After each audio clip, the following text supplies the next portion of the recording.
1941. They would switch back and forth based on the need to be stealthy and go beneath the surface because the diesel engines are rumbly and loud and create exhaust. They need oxygen to work.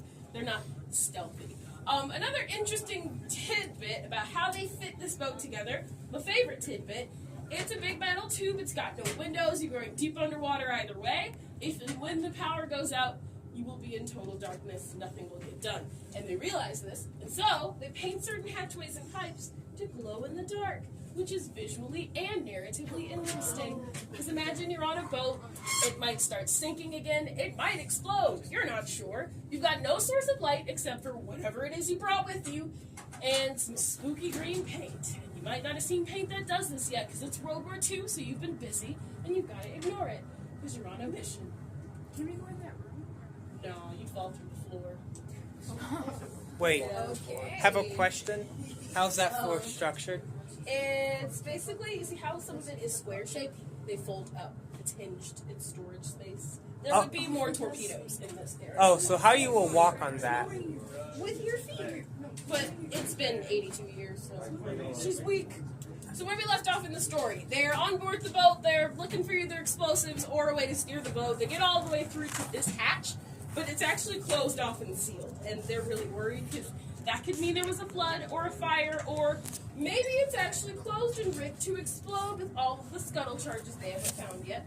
So most of them leave the boat, and a few of them do just stay down and feel around the room. They look for wires or triggers or any indication of a trap, and they don't find anything, so they do just take the chance and yank it open, and when they do, water splashes out, and then they get through, and then they find a wheel. And the wheel in there, those are the manual controls for the rudder. So as long as there is a guy in there to steer, it doesn't matter that the power's out and the rudder's jammed, they can just drag this whole thing wherever it needs to be.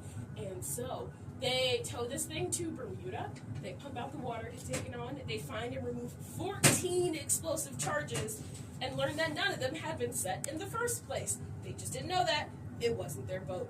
They also realized they have an intact Enigma machine, so they could read all this very valuable intel, and if the Germans find out they have those codes, they can change them. So they keep the whole capture a secret, they paint the boat black, they call it the USS Nemo, and the 58 survivors of the capture get sent to Louisiana, and they have to stay there for 2.5 years, and they don't get to contact their loved ones and tell them they're alive, which is illegal. That's a war crime. But their excuses, they're going through every inch, reverse engineering everything they can, writing down everything they can't reverse engineer just yet, taking advantage of the fact that they have those Enigma codes. It's a really big deal. I mean, the next day after the capture, they stormed the beaches of Normandy. It's a busy time. And then the war ends, so they declassify the capture, they send the men back home, and the boat is scheduled to be